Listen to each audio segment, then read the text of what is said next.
Clayton, welcome to FFA Today. Thank you very much for joining me. Thanks for having me on. Well, Clayton, we'd like to introduce you to our audience and start by just kind of telling us a little bit about you personally, kind of who you are and what you're doing right now. Yeah, so I originally grew up in a really small town in southwest Ohio. New Madison, Ohio is a little village, about 800 people. I went to a really small high school, graduated in 2013 there. Was part of FFA for all 4 years of high school, secretary for junior year, vice president my senior year of the chapter. Went on the University of Akron where I competed for 3 years in cross country and track. Currently finishing my degree there and graduate in May. Right now I'm running professionally for Nike. I forgo my last year of eligibility. I'm running for the university, and now I'm just competing professionally for Nike and traveling around the world and competing from Rio. So it's been busy, but it's been awesome. Awesome. Well, good for you. And I wanted to say congratulations. So you brought home a bronze medal from the 2016 Olympics in Rio in the 800 meter. What was it like to reach the podium before you had even graduated college? It was awesome. To reach the podium was a big goal.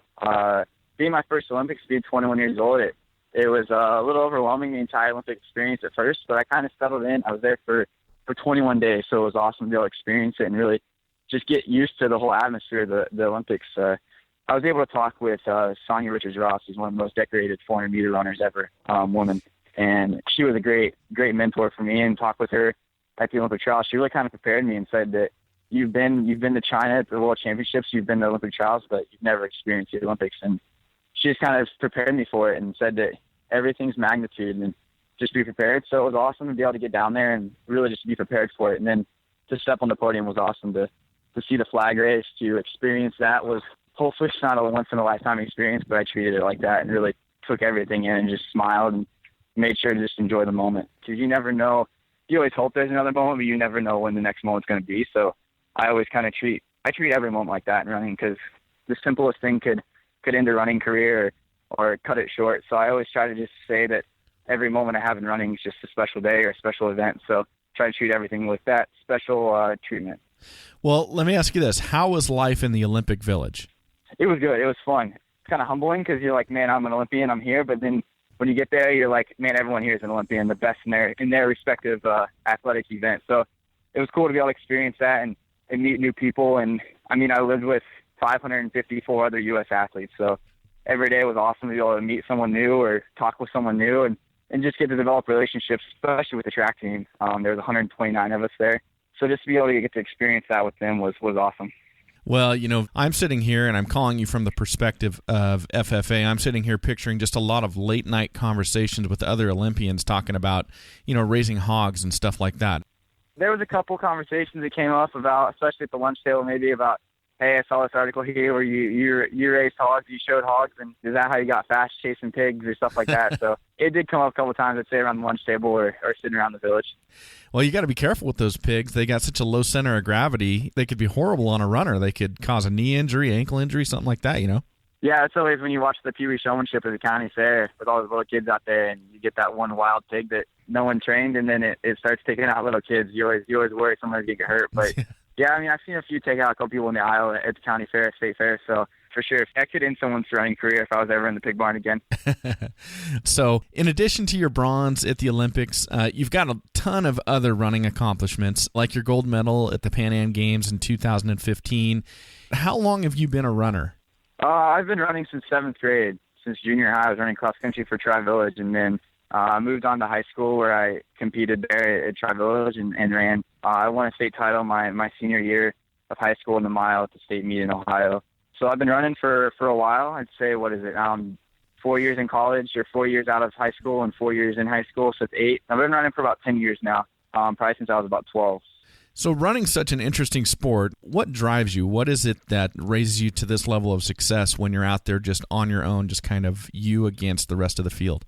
I think it's that competitive drive. I love team sports. I love the team atmosphere. Even when I was at Akron and in high school, I really was a team leader and really drove to win conference team titles. And I wanted to win the conference individual titles, but I was doing it for the team. There was always, when I made goals at the beginning of the season, it was always win the team conference in MAC here at University of Akron. That was a big goal of mine. So even though it's an individual sport for me, I really treated it as a team, especially like Team USA this summer was treating it as a team and rooting on teammates and doing what I can to help other distance guys, and whether it was helping them in a workout or time them when I was done running or whatever it was to help him. So I really kind of translated that team experience I had as a young kid in sports to running. But I think that competitive spirit that I have, I translate to running, and it's all about yourself and what you do. There's no excuses. You can't blame anyone else.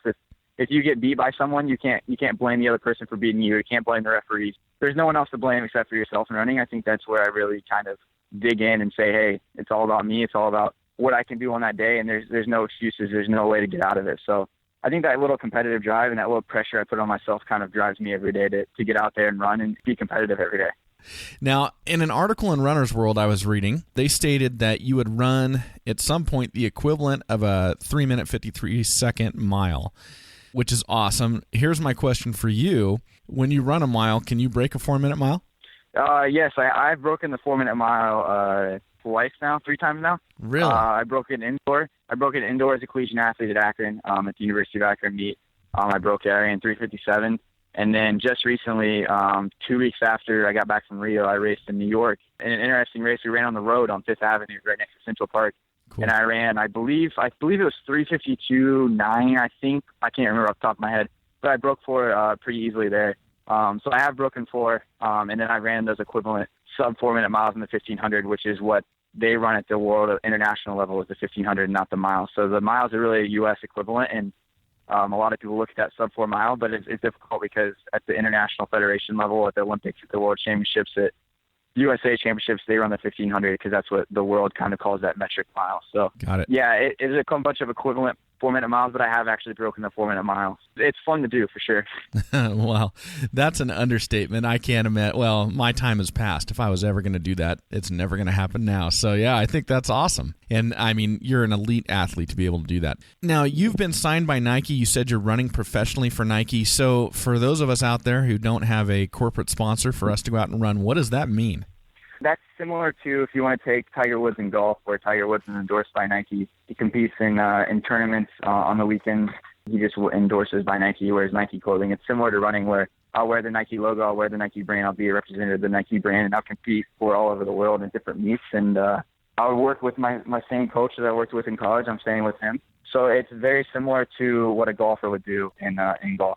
And so does Nike pay for you to go to all these races and pay your entry fees and your travel and all of that type of stuff? Or is that on you and then you kind of get paid back for them for representing their brand? There's stipends for travel and entry fees and then a base salary and bonuses. So it's a big, long, complicated contract, as you can imagine with any kind of financial deal where there's an athlete and a company involved. There's a bunch of financial jargon. And you said you had to waive your 4th year of eligibility in college to be able to do that professionally? Correct. So it's kind of like NBA player, college basketball player entering for the draft early. Once I signed with the agent and signed the Nike contract, it forgoes my eligibility and can no longer be an athlete at the University of Akron. But I'm a volunteer assistant coach here, so I'm still training here, planning to stay in Akron and finish my degree, like I said, in May. But had to forgo that 4th year of actually running in the Akron jersey when I signed with Nike. Was that a difficult decision for you? Yeah, it was. It was probably a couple months leading up to it, kind of deciding it and laying out pros and cons and talking with people who had done it before and seeing if it was the right decision for me, because forgoing the 4th year is tough. Like I said, I'm a team guy, and I kind of signed on for 4 years, and to give up that was tough. But the coaching staff and Coach LeBay and Coach Mitchell here at Akron really supported my decision and was sure to support what they thought was right for me, and they thought that was right for me, and so did my family. So kind of the decision became easy, but at first it was kind of difficult. Well, now, what will you do with your corporate finance degree? So right now, it's competition for running. Like I said, I'm able to actually apply some of that corporate finance to some of the concepts of the contract and keeping my money and investing my money right. And so I'm using my degree in real life situations. But for right now, it's running for 10 to 11 years, so hopefully 30 plus and run. And then when that's over, there's a wide array of possibilities to be able to use that and maybe go into the financial world or stay in the running world, or there's many possibilities. Well, let's switch gears and talk about your time in FFA. Running in the Olympics is a cool accomplishment, but I think FFA trumps that. I mean, vice president, and I believe we might have been a county judging champion team. I can't remember off the top of my head if we were. How many years did you participate in the FFA? I was in FFA for all 4 years of high school and was in 4-H prior to that, so I was around the kind of agricultural group between 4-H and FFA since I was able to be in 4-H in 3rd grade. And then once I was able to be in FFA, I stayed a 4-H member at the county and state fairs showing the pigs, but I was a member of the chapter at Tri-Village and was an officer my sophomore year, and then I was secretary and vice president, like I said, for my junior and senior year. And what did you do there? Like, for example, your supervised agricultural experience. What did you do during high school for that? I worked with the local, like my dad's farm. We worked at home there. So I did that with the business. My dad has an auction, and we worked some agricultural auctions, and I did the farm work. We had a couple show pigs we did, and then the cattle we had on the farm, raising those and selling those. We did that. That was my supervised agriculture experience, along with my dad's auction company where he worked some agriculture auctions, and I was able to help with some of the bookkeeping and stuff like that for that. So had a couple options and dabbled in a bunch of things around the house and the family business. My mom graduated from Purdue with an ag communications degree and grew up in southern Indiana showing cattle and steers her entire life. And so she worked in the agricultural. She worked for Provimi Feeds, and so she worked with them when I was young. My dad worked for Top Cut Show Pigs and was a salesman for them. So he was an auction. He was a fieldman for the NJSA Association, the Swine Association, the Yorkshire Association. So pigs and agriculture is all around me when I was young, and I grew up on a 36-acre farm, and so we always had animals. We had Angus cows there, and like I said, we had a couple litters of pigs at one point, and then we went straight to show pigs when I was older. When I was still in high school, junior, senior year, my brother started showing goats and sheep, so we had to add those to the farm. So the farm was ever changing around me, but it was always an agriculture experience when I was growing up before I came to college. Now, how long has your family in general been involved in agriculture?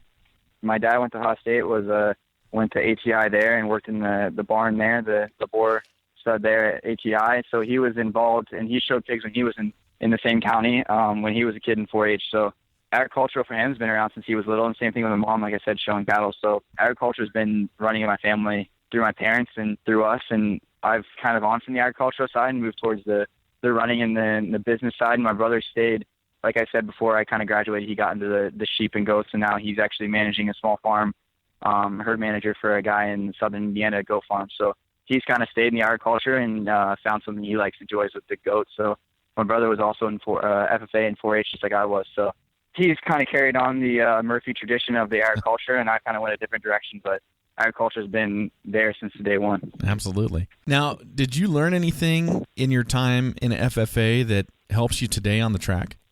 I think showing the pigs really actually kind of translates. And people say you're crazy for thinking it, but I mean, if you think about how many times that I had to in the summer get the pig up, wash the pig, walk the pig, train the pig, feed the pig the right things, clean the pens, all that stuff that you could easily say, a lot of it you could say like, hey, yeah, mom, dad, I did it. Like, you can't tell if I did it or not, so I'm going to tell you I did it. And I think that kind of translates to running and training. Is there's a lot of days I don't see coach and I don't work directly one-on-one with coach, and there's a lot of days that I have a 10-mile run I could do, but I could just tell coach I did it and sit on the couch and watch TV instead. But that's kind of what I translated is I couldn't do that because when you go to the county fair, your parents can tell you right.